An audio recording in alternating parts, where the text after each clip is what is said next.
जी गल आखी है बड़ी ਵਧਾਈਯੋਗ है। वजह यह है कि जोड़ा साडा पिंड है ना वो 4 ਜ਼ਿਲ੍ਹਿਆਂ का बार्डर है तो BRB नहर का कंढा है। आखिरी पिंड जिले सियालकोट का जिथे आके 4 ਜ਼ਿਲ੍ਹੇ मिल जाते हैं। मतलब यह है कि 1 किलोमीटर परां तुर जाइए तो उत्थे पिंड आ जाता जातरी के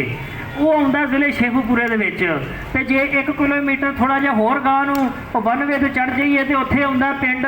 काली सूबा खां वो गुजरां वाले च आ जाता है। नाल ही थोड़ा जिहा हो जाइए कोई 1.5 किलोमीटर तो पिंड आता चीने की जिहड़ा कि नवीर बरियार साहब के पिंड के नाल लगदा तो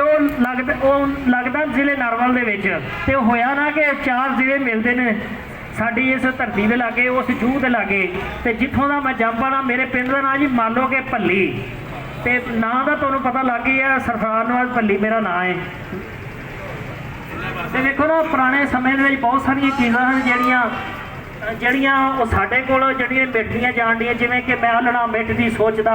ते मैं अखरां दा फनकार हैन अज भी डेरे ढारियां मेरे चेते दे विचकार ते पर ना डेरियां हुके भखदे ना सत्थी यार प्रीत ना कुड़ियां पावन किकली ना गौण खुशी दे गीत ना सम्मी ढोले झुमरा ना साझा सच सचीत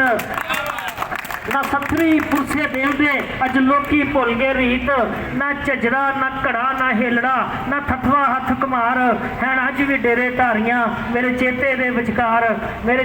विचकार के सुत्तियां ने रहना मां ने जगाना चढ़ते सूरज का कदी वाहवा सेका लाना ते उठ के स्कूलों की करनी तैयारी कदी छुट्टी अद्धी ते कदी सारी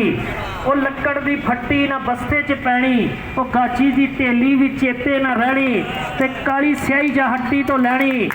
यारां दी कौड़ी ते फिक्की दी सैनी जाके बहिंदे सन स्कूले टाटां दे उत्ते वो कलमां न रहियां वो दवातां न रहियां वो कलमां न रहियां वो दवातां न रहियां कि रोटी तंदूरी ते मक्खण दे पेड़े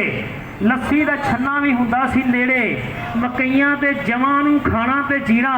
मड्डल दा आटा खरासां ते पीना दुध सी वधेरे दुद्धां ने कढ़ना उखली दे विच जिनसां नूं छड़ना चुल्हे दुआले बहिंदे सी सारे बहुते सी कामे थोड़े नकारे अज के जमाने के चुल्हे ने वखरे वो चुल्हे ना रहे परातां ना रहियां गल्लां ना रहियां बातां ना रहियां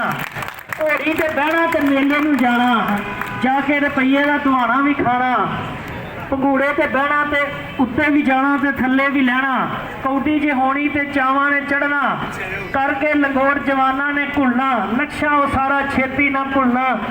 अज के जमाने के मेले ने वखरे वो मेले ना रह गए सगातां ना रहियां वो गल्लां ना रहियां वो बातां ना रहियां। जी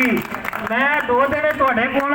ते जदों भी तुहाडा दिल करेगा मैं आके कोई ना कोई तुहानूं श्लोक जिहड़े ने सुना के जावां करांगा इंशाअल्लाह जी इंशाअल्लाह।